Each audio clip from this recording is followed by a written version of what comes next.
The champagne flutes clinked against the silver tray as I weaved through the crowd, my black uniform blending into the shadows between glittering gowns and tailored tuxedos. The Harrington Annual Charity Gala was in full swing, the grand ballroom of the Belmont Hotel transformed into a sea of wealth and influence I could only dream of. Crystal chandeliers cast golden light across marble floors, and the air tasted of expensive perfume and privilege. "Excuse me," I murmured, though no one bothered to move. I was invisible to them, just another server, part of the background machinery that kept their evening running smoothly. My feet ached in the mandatory black heels, my 6th straight hour of standing nearly unbearable. But I needed this job. The envelope in my apartment with the final notice from the hospital wasn't going to pay itself. "Champagne, sir?" I offered the last flute on my tray to a portly gentleman who didn't even glance my way as he took it. His diamond cufflinks probably cost more than 6 months of my rent. "That's the last of them, Eliza," said Marco, another server passing by with empty appetizer plates. "Mrs. Winters wants you to check on the VIP section. They're running low on the special reserve." I nodded, suppressing a sigh. The VIP section meant the raised platform at the far end of the ballroom, sectioned off with velvet ropes and guarded by men whose bulging suit jackets couldn't quite hide their holstered weapons. Security for the elite. I'd been avoiding that area all night. "On it," I replied, tucking a strand of brown hair that had escaped my mandatory tight bun. As I made my way to the service bar for the special reserve champagne, my gaze drifted to the glass doors leading to the balcony. Just a 5-minute break, that's all I needed. Just 5 minutes to breathe air that wasn't heavy with wealth and judgment.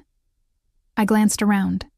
Mrs. Winters, the event coordinator, was deep in conversation with the hotel manager. The other servers were busy with the dinner preparation. No one would notice if I slipped away briefly.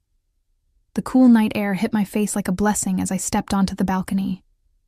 The city sprawled below, a tapestry of lights against the darkness. I closed my eyes, inhaling deeply, feeling the tension in my shoulders ease slightly. "Shouldn't you be working?" The voice, deep, accented with something I couldn't place, startled me. I spun around, nearly losing my balance on the polished stone floor. He stood in the shadows, the ember of a cigarette glowing between his fingers. I couldn't make out his face clearly, but his silhouette was tall, broad-shouldered, beneath what was obviously an expertly tailored suit. Not one of the regular guests. I'd been serving them all night. This man had an air of something different, something dangerous. "I'm sorry, sir. I stammered, backing toward the door.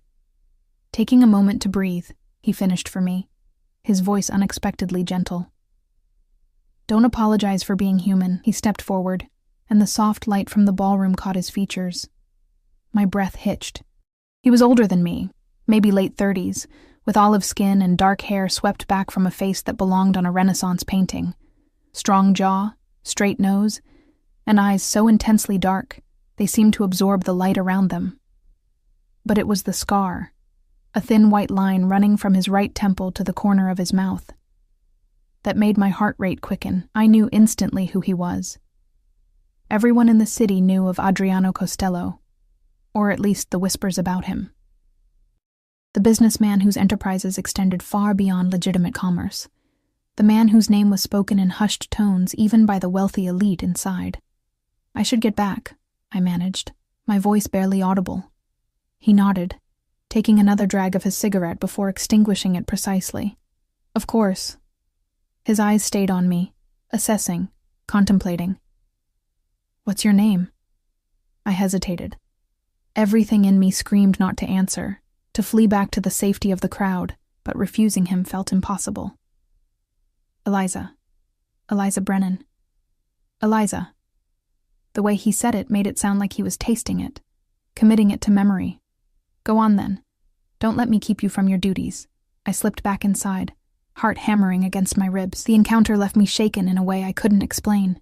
I rushed to the service bar, filling my tray with flutes of the special reserve champagne, a vintage that cost more per bottle than I made in a week. The VIP section loomed ahead. 3 round tables occupied by men in bespoke suits and women dripping in jewels. At the center table sat Adriano Costello, now flanked by two men with the unmistakable bulk of concealed weapons beneath their jackets. He'd moved inside while I was getting the champagne. I approached cautiously, offering drinks with a practiced smile that felt brittle on my face. When I reached his table, I kept my eyes down, focusing on the gleaming surface and the hands that reached for the champagne. Heavy rings, manicured nails, the subtle scent of expensive cologne. Miss Brennan. My name in his mouth froze me in place.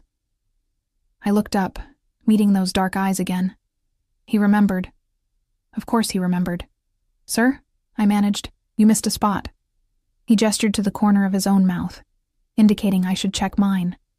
Mortified, I quickly wiped at my face, feeling a smudge of lipstick come away. "Thank you," I murmured. The ghost of a smile touched his lips, there and gone in an instant. I turned to leave, desperate to escape his presence, when disaster struck. The heel of my shoe caught in the plush carpet. I stumbled, the remaining champagne flutes on my tray tilting precariously. I corrected, overcorrected, and watched in horror as one flute tipped over the edge, its golden contents spilling directly onto the lap of the woman beside Adriano Costello. "You stupid girl!" she shrieked, leaping up as the expensive champagne soaked into her crimson gown. "Do you have any idea what this dress costs?" The room seemed to freeze. Every eye turned toward the commotion. Mrs. Winters was already hurrying over, her face a mask of professional panic. "I'm so sorry," I gasped, setting down the tray and grabbing napkins. "Please let me—" "Don't touch me!" The woman slapped my hand away. She was beautiful in that cold, perfect way. Blonde hair arranged in an elaborate updo, diamonds at her throat and ears, features sharp with fury. "You're fired. Do you hear me? I'll make sure you never work another event in this city." Mrs. Winters arrived, full of apologies and offers to cover cleaning costs. I stood frozen, watching my life crumble before me. Without this job, I couldn't pay rent. Couldn't make the hospital payments for my mother's care. Couldn't survive. "Enough, Vanessa." Adriano's voice cut through the commotion like a blade. He hadn't raised it, but the authority in his tone silenced everyone immediately. "Accidents happen." "Look what she did to my dress," Vanessa protested, though with noticeably less venom. Adriano's expression didn't change. "Mr. Reynolds will take you to have it cleaned. I believe the hotel has facilities."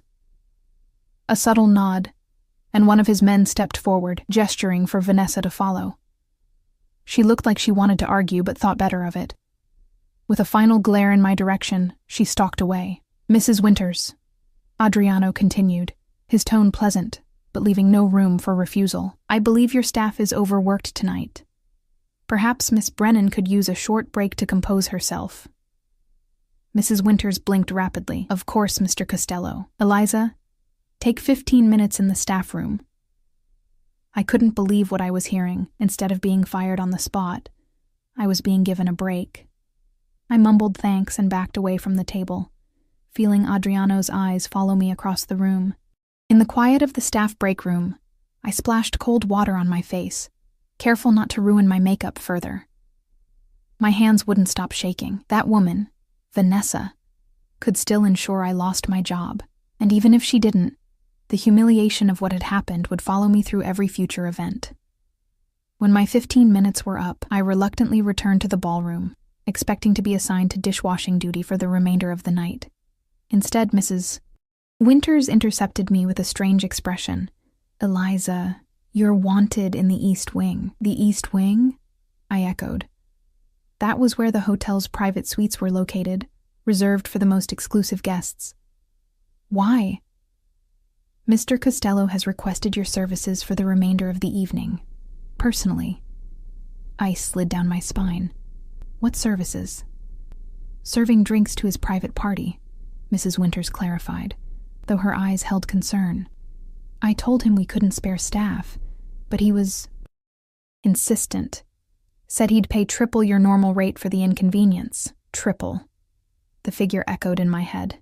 That would cover next week's hospital bill with enough left over for groceries.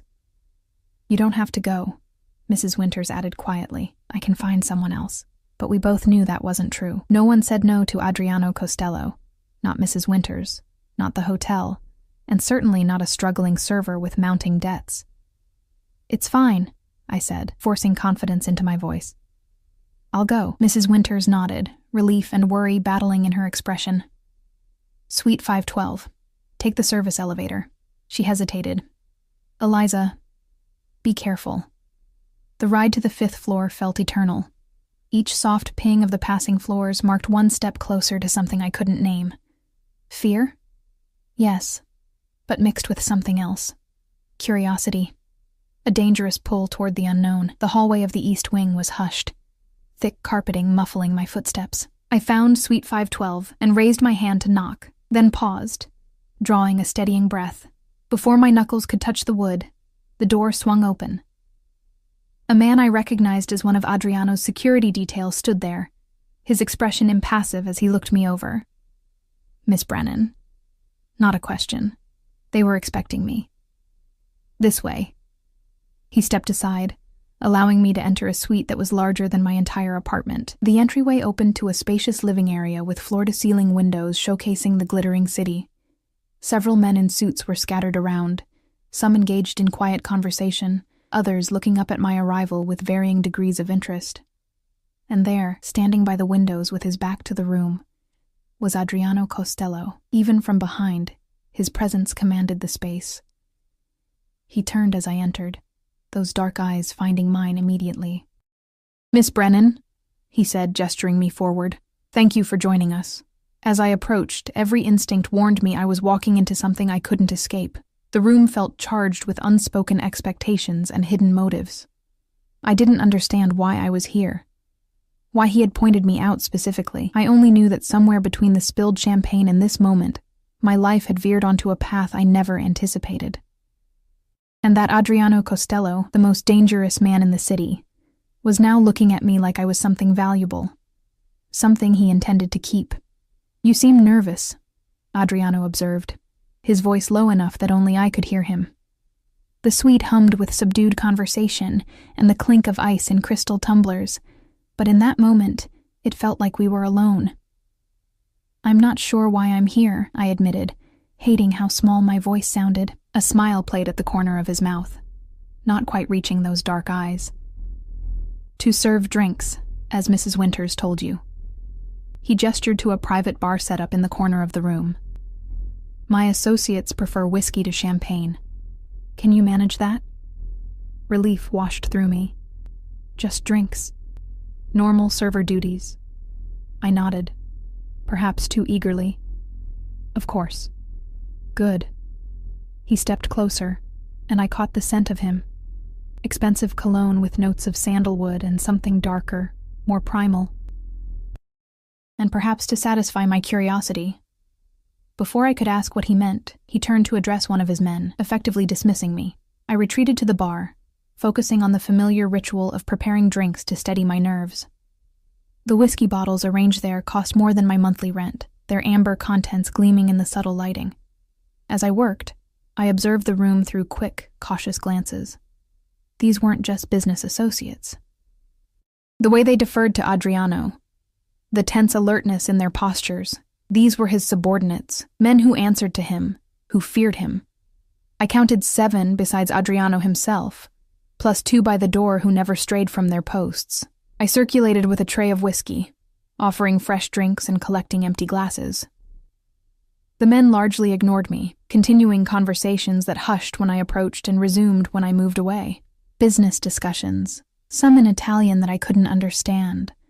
References to shipments, territories, arrangements with names I didn't recognize. One man, younger than the rest with sharp features and hungry eyes, tracked my movements too closely. When I served him, his fingers brushed mine deliberately. "Grazie, Bella," he murmured, his gaze traveling down my uniform in a way that made my skin crawl. I pulled away, only to bump into someone behind me. A solid chest, the subtle scent of sandalwood. Adriano. "Marco," he said quietly, one hand coming to rest lightly on my shoulder. "Miss Brennan is here to serve drinks, not to be harassed." The younger man's expression flickered between defiance and fear before settling on a tight smile. "Of course. My apologies." Adriano's hand lingered on my shoulder a moment longer than necessary before he moved away, returning to his conversation by the windows. The protective gesture confused me. Was it concern for me, or simply asserting control over something? Someone. He considered his property for the evening. The next hour passed in a blur of serving drinks and trying to make myself as unobtrusive as possible. I caught fragments of conversations. Property acquisitions in the warehouse district. Problems with someone named Donovan. Arrangements for a shipment coming in through the North Docks. Nothing that made sense to me. Nothing I wanted to understand. As the night wore on, the group thinned. Men departed with respectful nods to Adriano, until only he, Marco, and 2 security guards remained. The atmosphere shifted from business to something less defined. Marco sprawled on one of the leather sofas, tumbler in hand, while Adriano stood gazing out at the city lights. "Get us another drink, would you, Bella?" Marco called to me, his earlier reprimand apparently forgotten. I moved to the bar, aware of his eyes on me as I poured whiskey over fresh ice. When I brought it to him, he patted the sofa beside him. "Sit. Take a break. I should... sit," he repeated, his tone hardening. I perched stiffly on the edge of the sofa, as far from him as possible. The security guards kept their eyes forward, expressions blank. "So," Marco drawled, sipping his whiskey, "what's a pretty girl like you doing serving drinks? Shouldn't you be at university or something?" "I was," I said, staring at my hands folded in my lap. "Had to drop out. Let me guess. Money?" I nodded, not elaborating on the medical bills, the second mortgage on our small house, the endless cycle of working just to stay afloat while my mother's condition deteriorated. "I could help with that," Marco said, sliding closer. His breath carried the sharp bite of whiskey. "Pretty girl like you, there are better ways to make money than carrying trays all night." My stomach clenched. "I should check if Mr. Costello needs anything." Marco's hand clamped around my wrist, hard enough to hurt. "Don't be rude, Bella. I'm offering to help you." "The lady said no, Marco." Adriano's voice cut through the room like ice. He hadn't turned from the window, hadn't raised his voice, but the command in his tone was unmistakable. Marco released my wrist immediately, sitting back with a forced laugh. "We were just talking, Adriano. Getting to know each other." "Miss Brennan." Adriano finally turned, his expression unreadable. "Would you join me for a moment?" It wasn't a request. I stood, relief and fresh anxiety warring in my chest as I crossed to where he stood. Behind me, I heard Marco mutter something in Italian, too low for me to catch. "Ignore him," Adriano said when I reached him. "Marco has impulse control issues. It's why he'll never advance beyond his current position."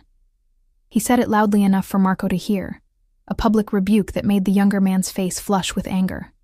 Adriano gestured to the door on the far side of the suite. "Walk with me." I hesitated, glancing back at the room, at the exit that suddenly seemed very far away. "Just to the balcony," Adriano clarified, reading my fear. "Where the security cameras can see us, if that makes you feel safer." It didn't, not really, but refusing felt impossible. I followed him through the door into what appeared to be the master bedroom of the suite, a massive space dominated by a king-sized bed and more floor-to-ceiling windows. Adriano walked past the bed without a glance, heading straight for the glass doors that led to a private balcony. The cool night air was a relief after the stifling tension inside. The balcony overlooked the city from an even higher vantage than the main ballroom, the lights stretching to the horizon where they met the blackness of the ocean. "Beautiful, isn't it?" Adriano said, his accent thickening slightly as he gazed out at the view. "I've always loved this city, even when it tried to destroy me." I didn't know how to respond to that, so I remained silent, keeping a careful distance between us. Below, tiny figures moved along the streets, headlights traced the grid of roads, all of them unaware of being observed from above. I wondered how many businesses down there paid protection to the man standing beside me. "Why did you have to drop out of university, Eliza?" he asked, startling me with the personal question and the use of my first name. "My mother got sick," I answered, the familiar pain tightening my chest. "Cancer. The insurance. It wasn't enough." Adriano nodded, unsurprised. The American healthcare system, so civilized, so brutal. He turned to face me, studying my face with an intensity that made me want to shrink away. And your father? Gone. Left when I was 12. So it's just you caring for her. It wasn't a question, but I nodded anyway. She's in a specialized care facility now. The treatments are experimental, but they're working. She has a chance. I didn't add that the chance came with a price tag that kept me awake at night, working double shifts and still falling behind. Noble, Adriano said, and I couldn't tell if he was being sincere or mocking. Family is everything. Those who abandon it. He shook his head, disgust evident in his expression. Men like your father deserve nothing but contempt. The vehemence in his voice surprised me. For a moment, the mask slipped, revealing something raw and personal beneath the controlled exterior. Then it was gone, his features composing themselves back into neutral observation. "What were you studying?" he asked, changing the subject abruptly. "Nursing," I said, a bitter smile twisting my lips at the irony. "Dropping out of nursing school to pay for medical care. You want to help people." I shrugged.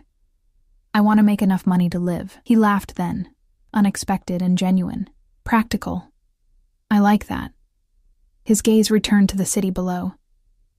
"Do you know who I am, Eliza?" My heart rate picked up. "Everyone knows who you are, Mr. Costello." "Adriano," he corrected. "And what is it that everyone knows?" I swallowed hard. "That you're influential, that your business interests are diverse."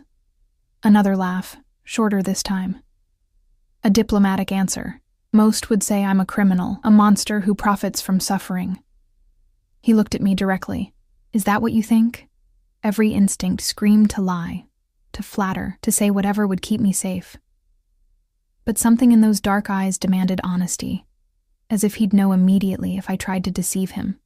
"I think," I said carefully, "that good and evil aren't as simple as people want them to be, that sometimes surviving means making difficult choices." His eyes widened slightly, the first genuine surprise I'd seen from him.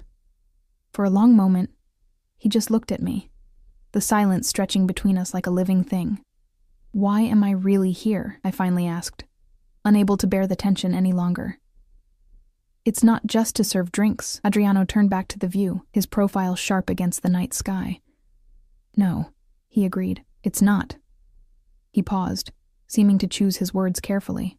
"I recognize something in you, something familiar." "What?" I asked, genuinely confused. "Hunger," he said simply. "The kind that comes from having nothing handed to you, from fighting for every scrap." He glanced at me. "I grew up with nothing, less than nothing, in a neighborhood where children disappeared and no one asked questions, where the only path out was to become the thing everyone feared." I didn't know what to say to this unexpected confession, this glimpse behind the curtain of his carefully constructed persona. "I have a proposition for you," he continued when I remained silent. My stomach dropped. I'd heard enough about Adriano Costello to know that his propositions were rarely things decent people accepted. Whatever he was about to offer, it wouldn't be as simple as serving drinks at private parties. "I'm not," I began, panic rising in my throat. "Not what you're thinking," he interrupted, a hint of amusement in his voice. "I need someone to help manage my household affairs. My previous assistant recently departed under unfortunate circumstances." The way he said unfortunate circumstances sent a chill down my spine. I didn't want to know what had happened to his previous assistant.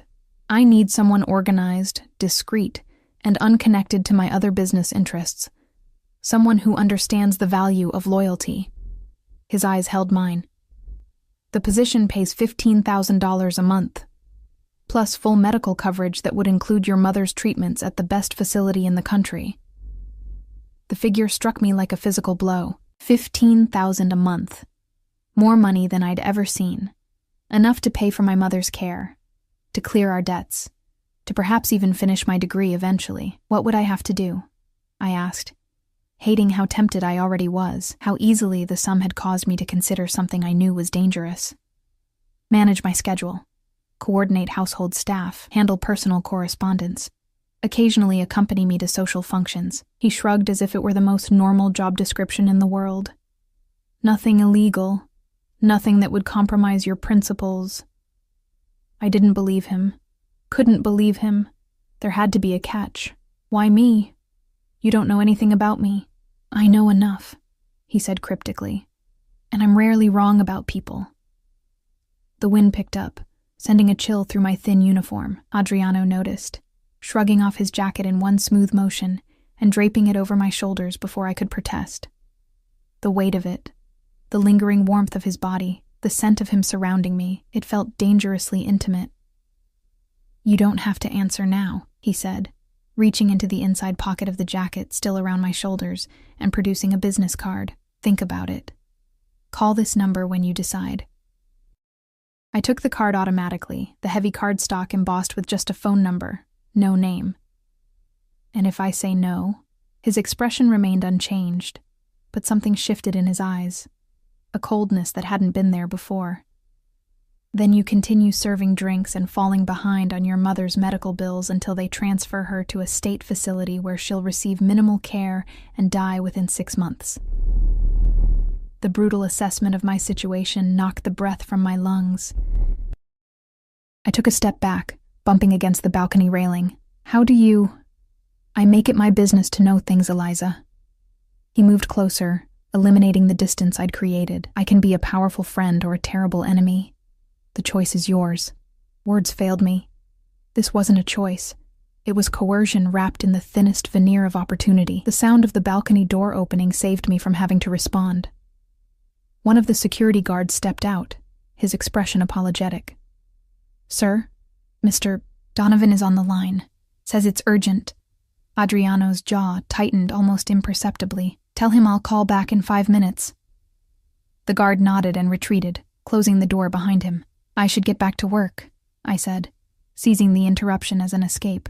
I started to shrug off his jacket, but his hand on my arm stopped me. Keep it for now, he said. You can return it when you come to give me your answer. I haven't agreed to anything. Not yet. The confidence in his voice was absolute. He knew the position I was in, knew I couldn't afford to refuse. But you will.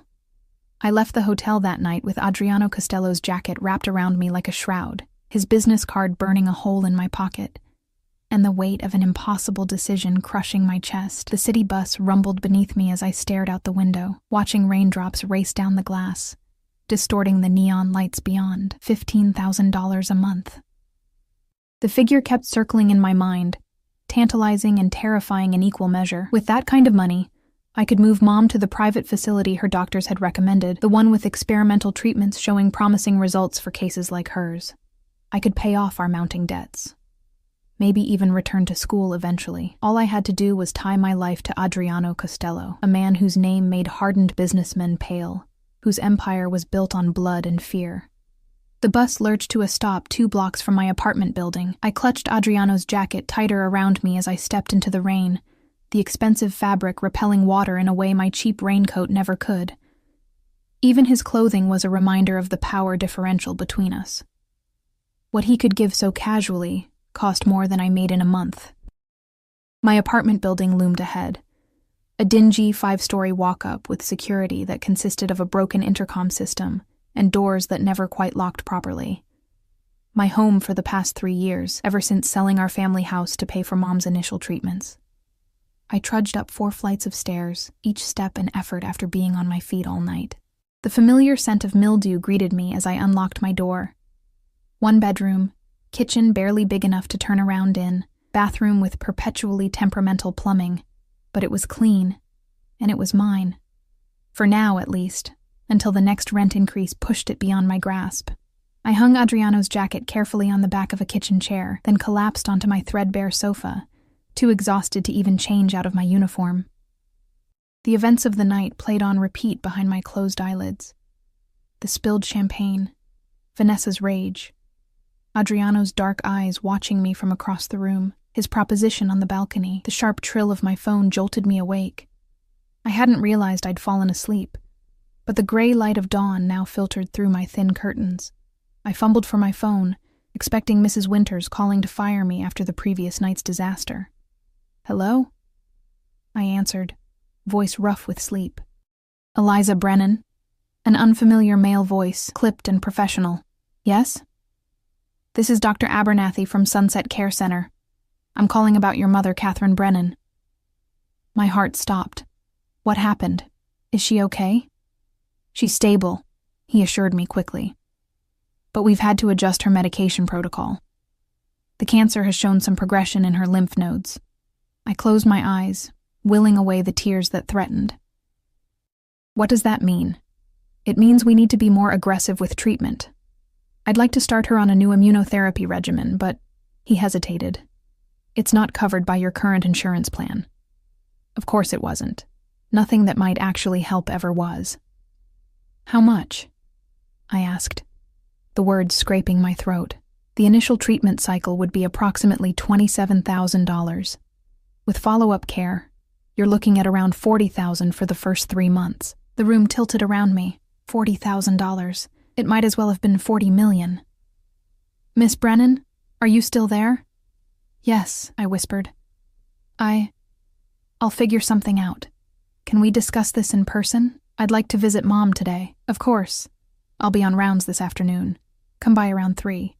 After hanging up, I sat motionless, staring at the jacket draped over my kitchen chair. Adriano Costello's business card was still in the pocket. One phone call, and my financial problems would disappear. One phone call, and I'd be tying my life to a man who terrified me. What choice did I really have? I showered, dressed in my one decent outfit, black slacks and a navy blouse I'd found at a thrift store, and headed to the care facility. The rain had stopped, but the sky remained a threatening steel gray, heavy with the promise of more to come. Sunset Care Center was nicer than the state hospitals, but far from the luxury facilities advertised in glossy brochures.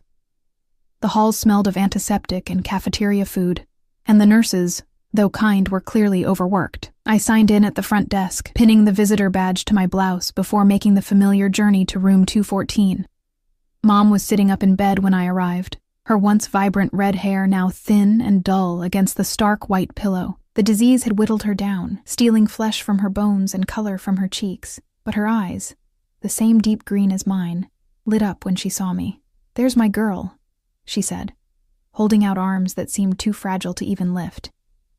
I hugged her gently, breathing in the familiar scent of her lavender lotion, pretending I didn't notice how much more pronounced her bones felt through the thin hospital gown. "How are you feeling today?" I asked, settling into the chair beside her bed. "Oh, you know me, stubborn as ever." She smiled, but I could see the pain she was hiding, the effort it took just to keep her expression bright for my sake. "How was the fancy party last night? Did you serve champagne to any celebrities?" I forced a laugh, pushing aside memories of Adriano's dark eyes. "No celebrities, just a bunch of rich people pretending to care about charity. We chatted about nothing important. The nurse she liked, the terrible hospital food, a book she was reading. I didn't tell her about Dr. Abernathy's call, about the $40,000 we didn't have, about the impossible choice I was facing. Her burden was heavy enough without adding my problems. Dr. Abernathy found us there an hour later, Mom laughing at some story I'd made up about a guest's ridiculous hat at the gala. He was younger than I expected, with kind eyes behind wire-rimmed glasses and a gentle manner that immediately put Mom at ease. "Mrs. Brennan, how are you feeling today?" he asked, checking the monitors beside her bed. "Ready to run a marathon," Mom quipped, making him smile. "Let's aim for a walk down the hall first, shall we?" He made notes on her chart, then glanced at me. "Miss Brennan, could we speak privately for a moment?" I squeezed Mom's hand and followed Dr. Abernathy into the hallway, steeling myself for whatever he was about to say. "Your mother's cancer is aggressive," he said without preamble once we were out of earshot. "The standard treatments aren't working as well as we'd hoped." I wrapped my arms around myself, suddenly cold despite the hospital's stuffy air. "But the new treatment you mentioned, the immunotherapy, it could help. It's shown remarkable success in cases similar to your mother's, 70% response rate in patients with her genetic markers." He hesitated. "But without insurance coverage, I'll find the money," I said with more conviction than I felt. Dr. Abernathy's expression softened. "There are some patient assistance programs we could try, but they're oversubscribed and the waiting lists are long, and frankly, your mother doesn't have that kind of time. The world narrowed to a pinpoint, the hospital sounds fading around me. How long? I managed to ask. Without more aggressive intervention? 3 months, maybe 4. He placed a gentle hand on my shoulder. I'm sorry, Miss Brennan. I wish I had better options to offer you. 3 months.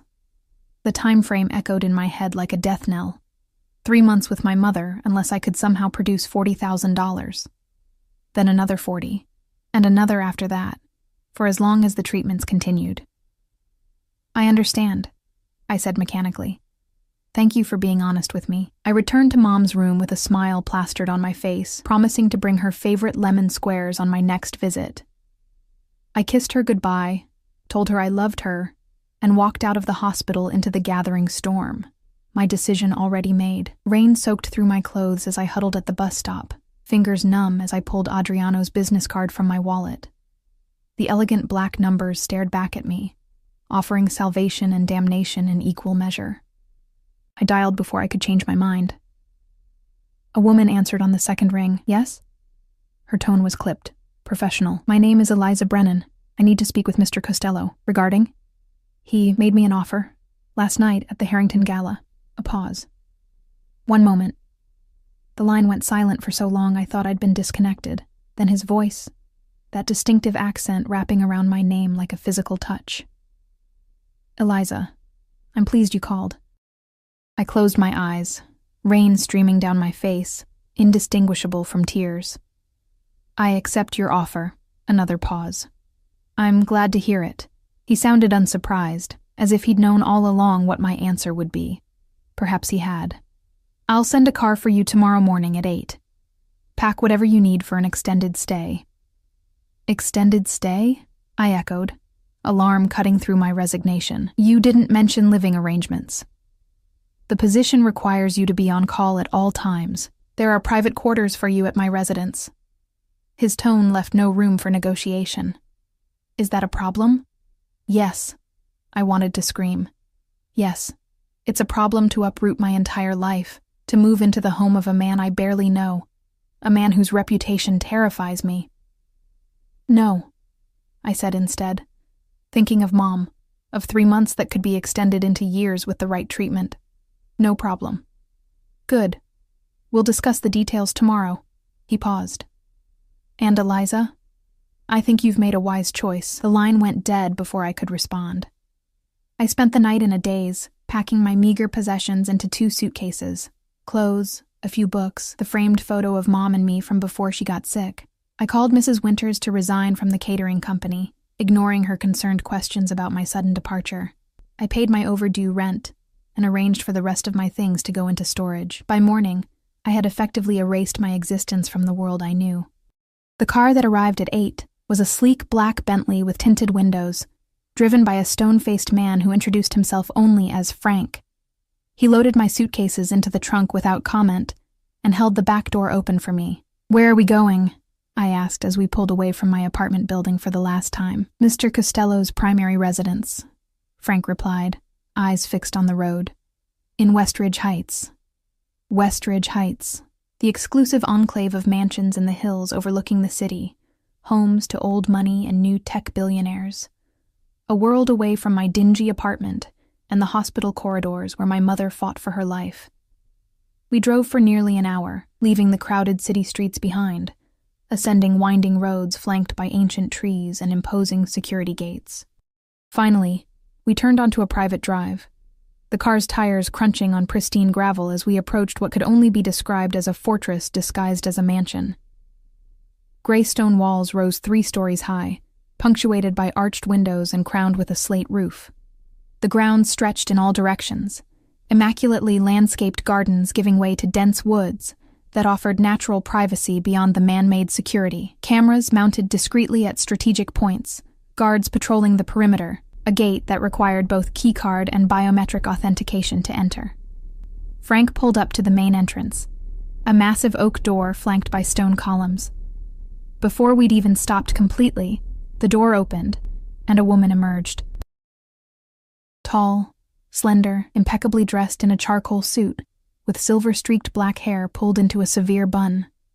Her expression as she watched me exit the car could only be described as suspicious. "Miss Brennan," she said, her accent matching Adriano's but more pronounced.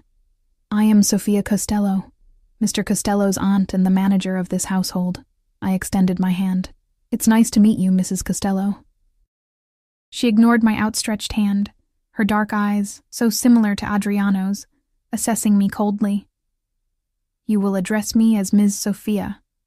Follow me. Mr. Costello is waiting in his study." Chastened, I followed her into the mansion, trying not to gape at the soaring ceilings, marble floors, and artwork that looked valuable enough to fund a small nation. The interior was elegant but masculine. Dark woods, leather furniture, a color palette of deep blues and rich burgundies, old money taste with new money resources. Sophia led me through a maze of hallways to a set of double doors at the rear of the house. She knocked once, then entered without waiting for a response. "The girl is here," she announced, stepping aside to allow me entry. Adriano's study was exactly what I might have imagined. Walls lined with leather-bound books, a massive desk of polished mahogany, windows overlooking carefully tended gardens. Adriano himself stood with his back to us, gazing out at the view, a tumbler of amber liquid in his hand despite the early hour. "Thank you, Zia," he said without turning. "Please show Miss Brennan to her quarters after we've spoken." Sophia gave a curt nod and withdrew, closing the doors behind her with a sound that felt somehow final, as if sealing my fate. Adriano turned then, setting his glass on the desk before approaching me. He wore no jacket today, just a crisp white shirt with the sleeves rolled up to expose strong forearms and tailored black pants. The scar on his face seemed more pronounced in the natural light streaming through the windows, a stark reminder of the violence in his past. "Eliza," he said, my name sounding like something precious in his mouth. "Welcome to your new home. Thank you for the opportunity, Mr. Costello," I replied formally, clutching my purse like a shield. "Adriano," he corrected gently. "If we're to work closely together, there's no need for such formality." He gestured to a seating area near the fireplace. "Please sit. We have much to discuss." I perched on the edge of a leather armchair, watching as he took the seat across from me.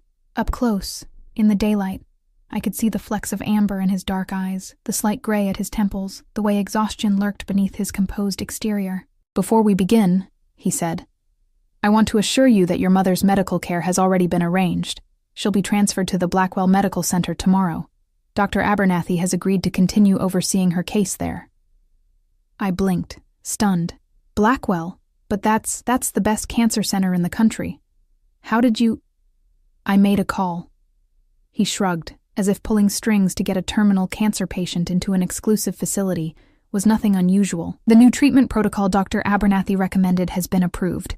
All expenses will be covered under your employment contract." Relief crashed through me so intensely, I had to press my hands against my knees to stop them from shaking. Mom would get the best care available. She had a chance now, a real chance. "Thank you," I whispered, the words wholly inadequate for what he'd done. Adriano waved away my gratitude. "It's a business arrangement, Eliza. You provide a service, I provide compensation." His expression softened slightly. "Though I'm pleased it gives you peace of mind." The reminder of our arrangement sobered me quickly. "What exactly will my duties entail?" "As I mentioned, you'll manage my household affairs and personal schedule." He leaned back in his chair, fingers steepled. "Sophia has handled these matters for years, but she's returning to Italy next month. You'll work alongside her until then to learn the routines." "She doesn't seem to like me very much," I observed before I could stop myself. A smile tugged at the corner of Adriano's mouth. "Sophia doesn't like anyone very much, especially women in my household." The way he said it, "women in my household," sent a chill down my spine. What exactly did he expect from me? As if reading my mind, he added, "Your position is strictly professional, Eliza. Whatever rumors you might have heard about my personal life, I don't mix business with pleasure." Heat rushed to my face. "I didn't think—" "Yes, you did," he interrupted, amusement evident in his tone. And it's a reasonable concern, given the circumstances. But I assure you, your virtue is safe with me. I wasn't sure whether to be relieved or oddly disappointed by his statement. The thought brought another flush of embarrassment. What was wrong with me? There is one aspect of your role we didn't discuss last night, Adriano continued, his expression turning serious. Discretion is paramount in this household. You'll see and hear things that must remain private. People will visit who are never to be acknowledged outside these walls. Conversations will take place that you are to forget immediately. The implied threat behind his words was clear. I understand. Do you? His gaze bore into mine, because the consequences of betraying my trust would be severe. Not just for you, but for those you care about, my mother. He didn't need to say it explicitly. If I betrayed him, Mom's medical care would be the least of my worries. I understand, I repeated, meeting his eyes steadily, despite the fear curling in my stomach. I won't betray your trust. Adriano studied me for a long moment, as if searching for any hint of deception. Whatever he saw seemed to satisfy him. Good. He stood abruptly. Sophia will show you around the house and explain your duties. You'll begin officially tomorrow. He moved to his desk, pressing an intercom button. Zia, please come to the study. As we waited for Sophia to arrive, Adriano turned back to me. One more thing, Eliza. There's a charity event this Saturday at the Blackwell Center. You'll accompany me. As your assistant? I asked. Something flickered in his eyes. As my guest. The distinction is important in public. Before I could question what he meant, the study doors opened and Sophia entered, her expression no warmer than before. Show Miss Brennan to her quarters, Adriano instructed. And help her understand what will be expected of her. Sophia nodded curtly. This way, Miss Brennan. I rose to follow her, but Adriano's voice stopped me at the door. Eliza. I turned back to find him watching me with an intensity that made my heart skip. Welcome to the family. My quarters, as Sophia called them, were more luxurious than any place I'd ever lived. Located in the east wing of the mansion, they consisted of a spacious bedroom with an adjoining sitting room and a private bathroom that featured both a walk-in shower and a deep soaking tub. The furnishings were elegant but comfortable. A king-sized bed with a plush duvet, a reading nook by the window overlooking the gardens, bookshelves stocked with classics and contemporary fiction. This is excessive for staff accommodations, I said as Sophia showed me around. Her lips thinned. Mr. Costello insisted.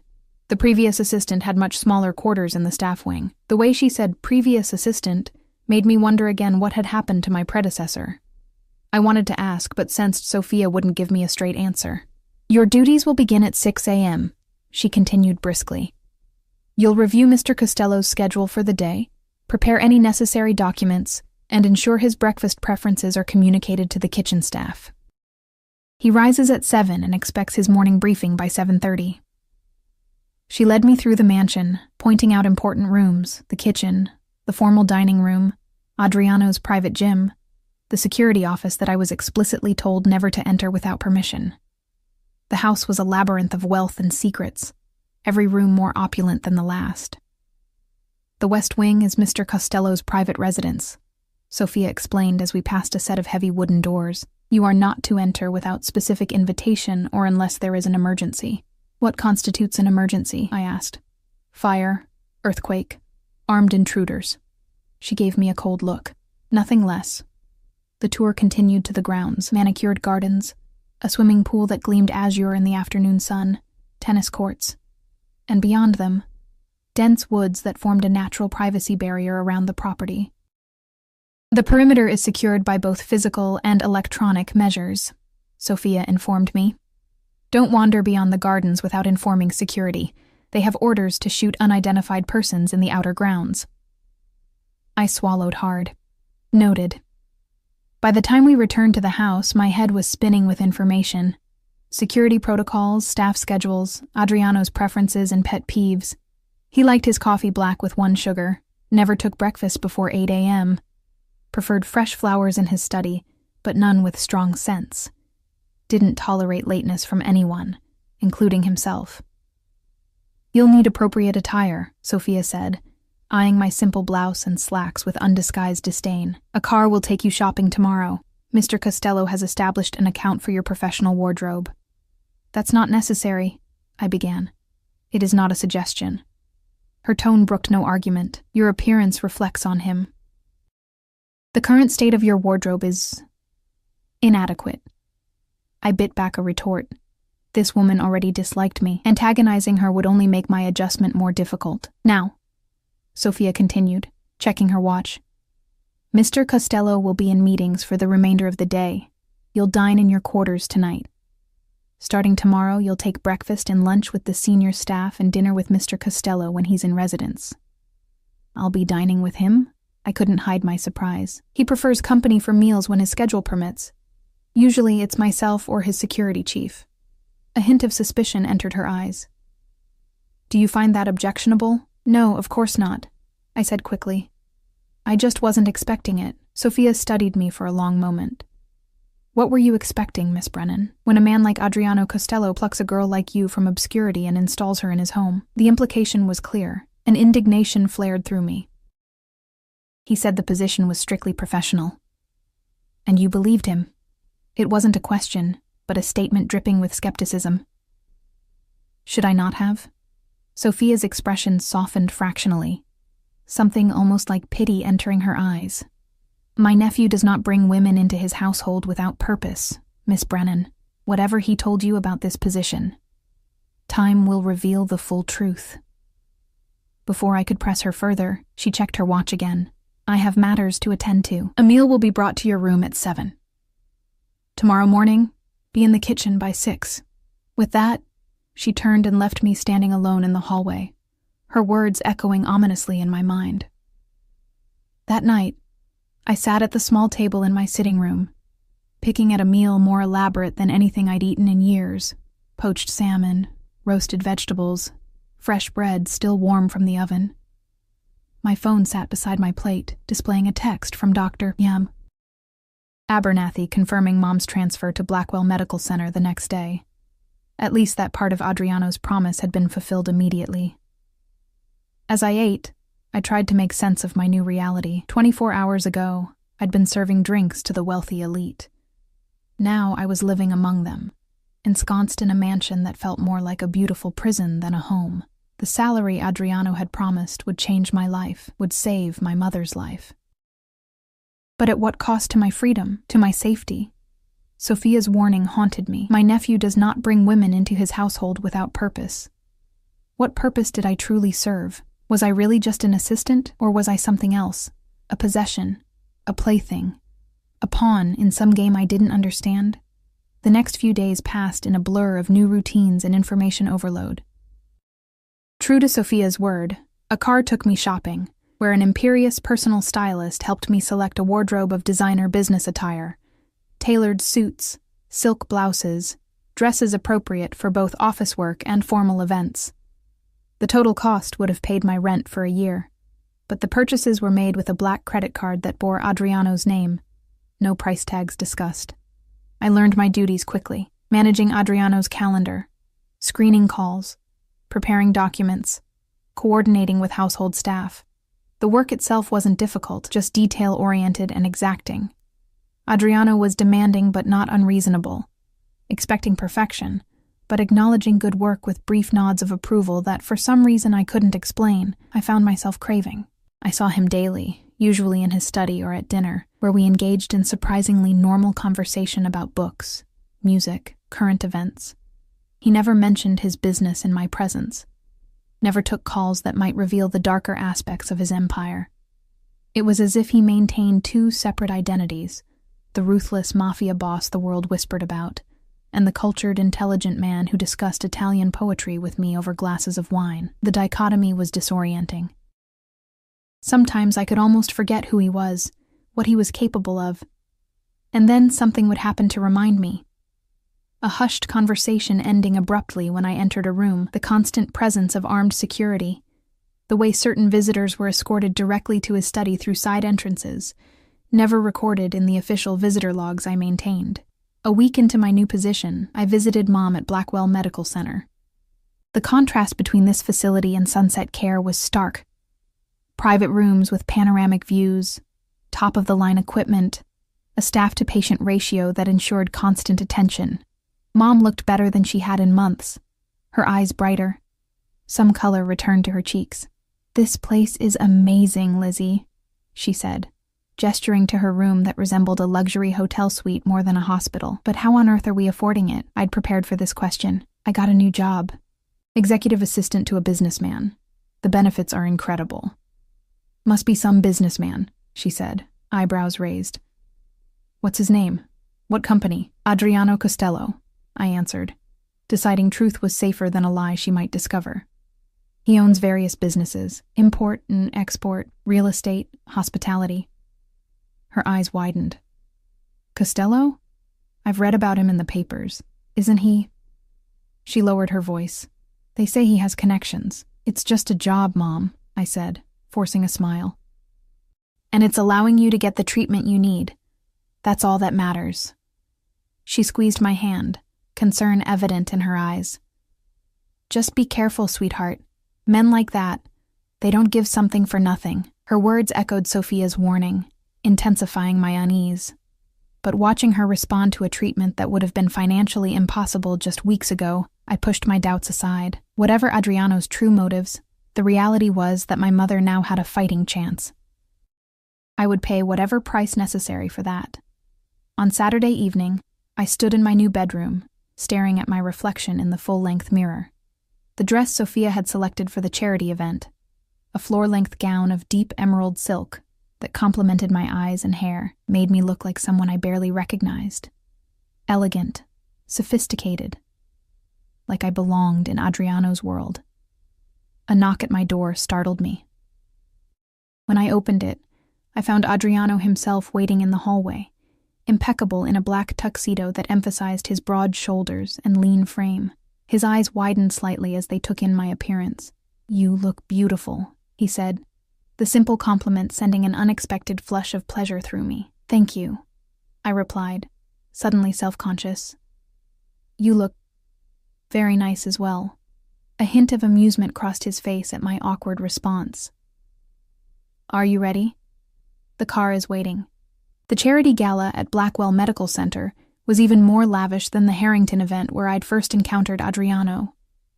Held in the center's grand atrium, it featured an orchestra, gourmet catering, and a guest list comprised of the city's wealthiest and most influential citizens. The difference was that this time, I wasn't carrying a tray of champagne. I was on Adriano's arm, introduced as his associate to countless people whose names blurred together: doctors, donors, politicians, business leaders. Everyone knew him. Everyone respected him, or feared him. Sometimes it was hard to tell the difference. "Mr. Costello," gushed a silver-haired woman dripping in diamonds. "How wonderful to see you again. Your contribution to our pediatric wing has been transformative." "The children deserve the best care, Mrs. Hartwell," Adriano replied smoothly. "May I introduce Eliza Brennan? She's recently joined my staff." Mrs. Hartwell's eyes assessed me with practiced politeness that didn't quite hide her curiosity. "Lovely to meet you, dear. And what exactly do you do for Mr. Costello?" Before I could answer, Adriano's hand settled possessively at the small of my back. "Eliza manages my personal affairs," he said, his tone discouraging further inquiry. "She's proving quite invaluable." The woman's eyebrows rose slightly, her lips curving into a knowing smile that made my cheeks burn. She thought I was his mistress, I realized. They all probably did. As the evening progressed, I became increasingly aware of the curious glances, the whispered conversations that stopped when we approached, the speculative looks that followed us across the room. Adriano seemed oblivious, or perhaps indifferent, to the gossip swirling around us. He kept me close, his hand rarely leaving my back or arm, his attention focused on me even in the midst of important conversations with others. "You're tense," he observed as we stood by the champagne fountain, momentarily alone. "Are you uncomfortable?" "Everyone thinks I'm sleeping with you," I said bluntly, then immediately regretted my candor. To my surprise, Adriano laughed, a genuine sound of amusement that softened his features and made him look years younger. "Does that bother you?" "Shouldn't it?" He sipped his champagne thoughtfully. People will always talk, Eliza. Their opinions matter only if you give them power. It's different for you, I pointed out. You're a man. Your reputation isn't damaged by such assumptions. True, he acknowledged. The double standard persists, even in these supposedly enlightened times. He studied me over the rim of his glass. Would you prefer I correct their misconceptions? I considered this. Did I want Adriano announcing to everyone that our relationship was strictly professional? Something in me rebelled at the thought, though I couldn't articulate why. No, I said finally. It doesn't matter what they think. His eyes warmed with approval. Now you're learning. Later, as we circulated among the guests, I spotted a familiar face that made my blood run cold. Vanessa, the woman whose dress I'd ruined at the Harrington Gala, stood across the room, her gaze locked on me with unmistakable hostility. What's wrong? Adriano asked, noticing my sudden tension. The woman in the red dress, I murmured. Vanessa. From the Harrington event. Understanding dawned in his eyes. Ah, Vanessa Moretti. Marco's sister. The connection startled me. Marco? The man from your suite that night? Adriano nodded. A distant cousin, technically. His family has ties to mine in Sicily. His expression hardened as he observed Vanessa moving toward us. Stay close to me.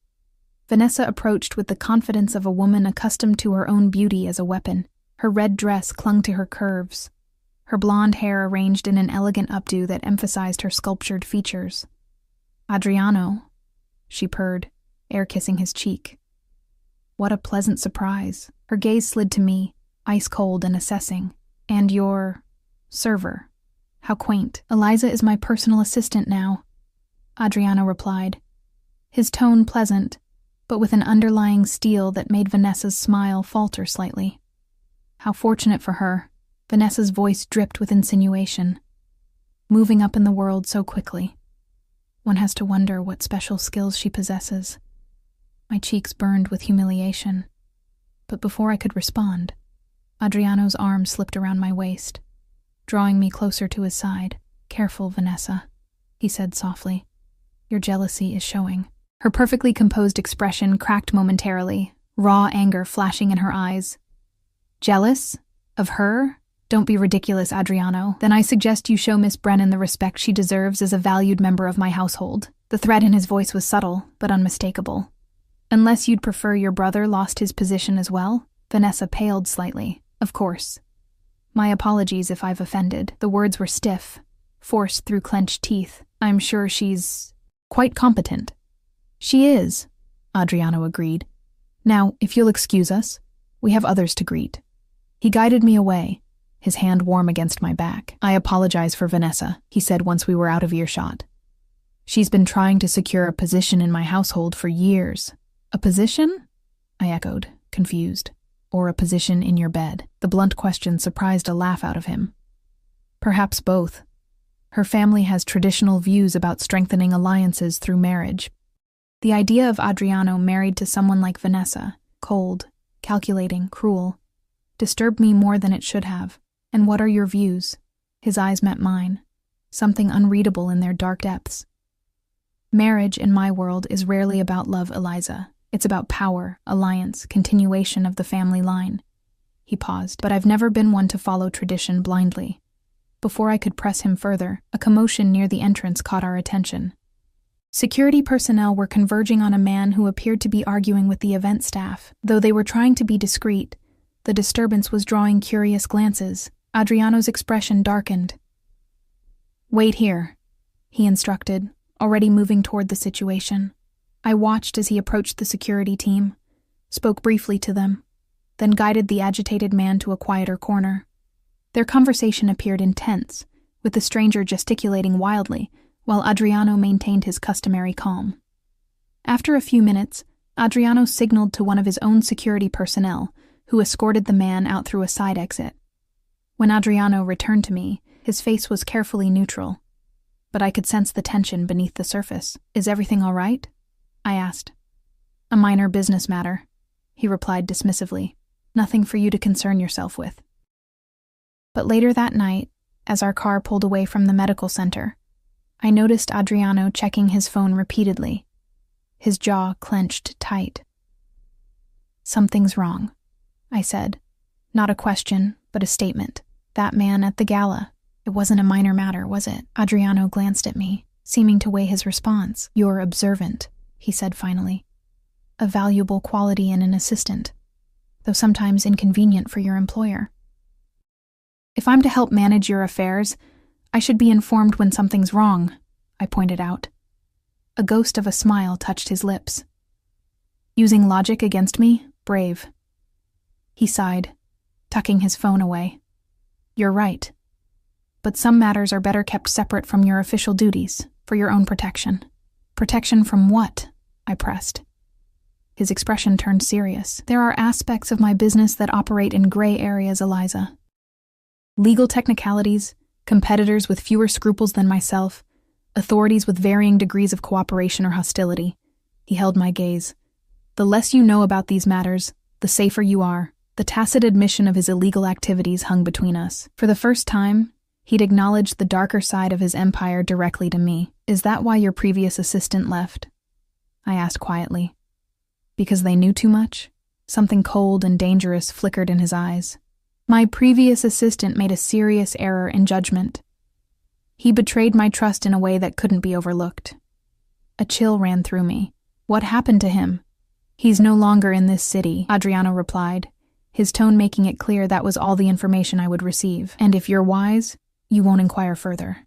The rest of the drive passed in tense silence. When we arrived back at the mansion, Adriano escorted me to my quarters as usual, pausing at my door. "I don't mean to frighten you, Eliza," he said, his voice gentler than before, "but I need you to understand the reality of your position. Discretion isn't just a professional courtesy in my household, it's a matter of survival." "I understand," I said. And I did. More than I wanted to. He studied my face for a long moment. "Do you regret your decision to accept my offer?" I thought of Mom in her private room at Blackwell, receiving treatment that was already showing positive results. I thought of the financial security I now had, the freedom from the constant grinding anxiety of poverty. "No," I answered honestly. "I don't regret it." Something like relief crossed his features. "Good. Because despite what Sophia or others might imply, I didn't bring you into my home on a whim or for unsavory purposes." He hesitated, uncharacteristically uncertain. "I recognized something in you, Eliza.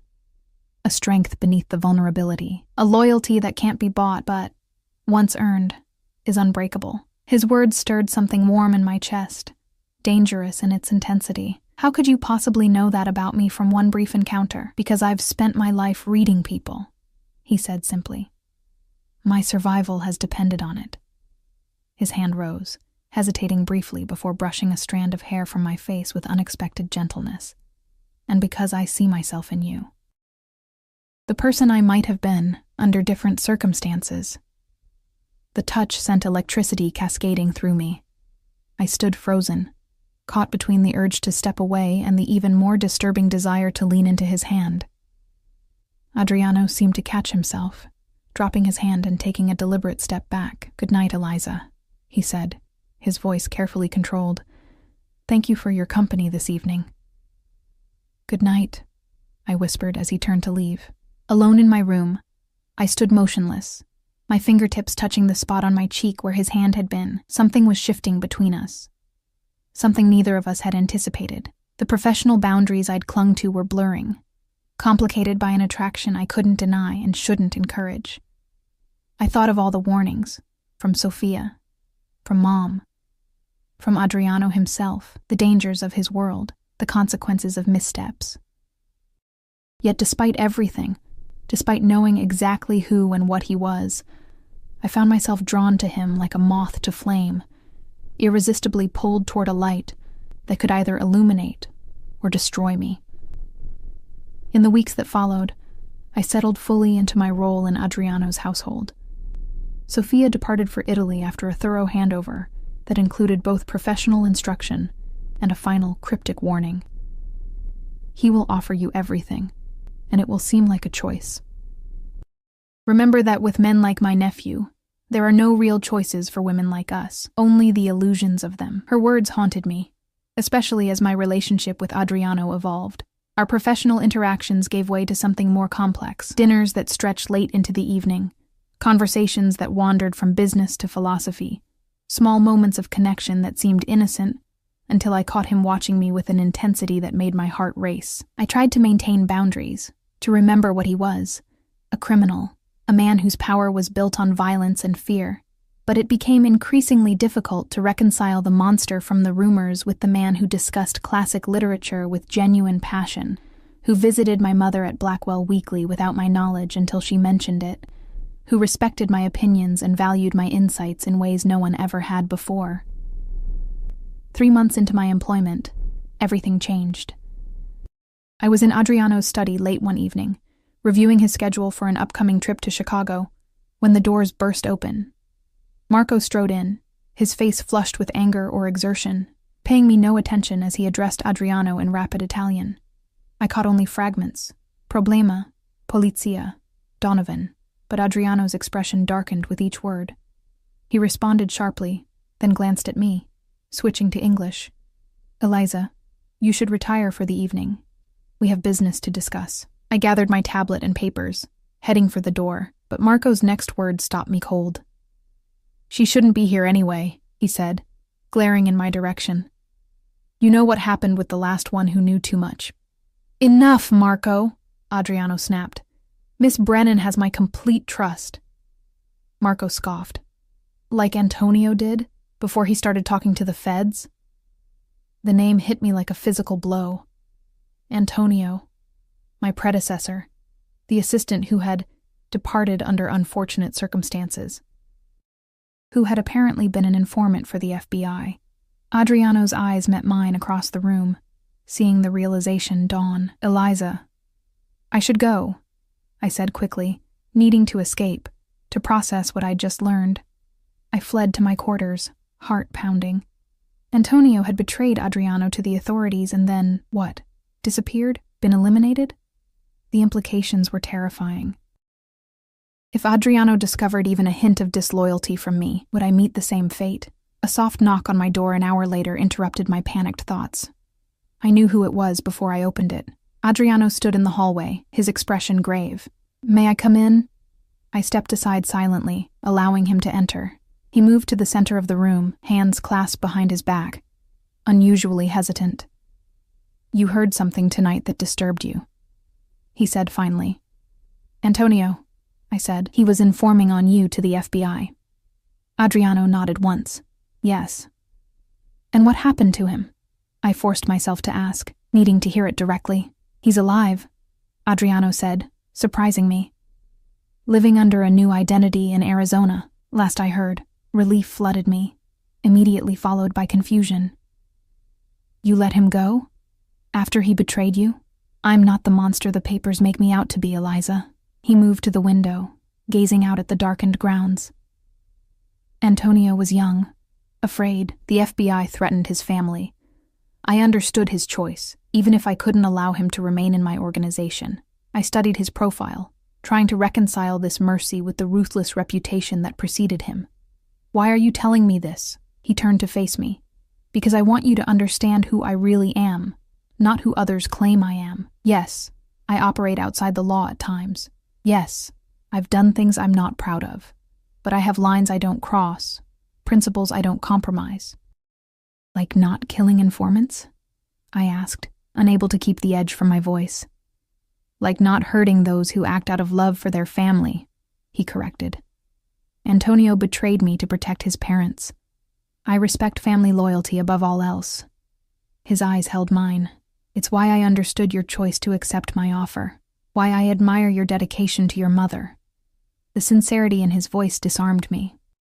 For the first time, I allowed myself to consider that perhaps the man standing before me was more complex, more human, than his reputation suggested. Why did you really hire me, Adriano? I asked quietly. The truth. He hesitated, seeming to wrestle with his answer. I told you before. I recognized something in you, a reflection. He moved closer, close enough that I could smell his cologne, feel the warmth radiating from him, but there's more. From the moment I saw you on that balcony, trying to steal a moment's peace in a world determined to grind you down. I felt something I haven't felt in years. A connection. A possibility.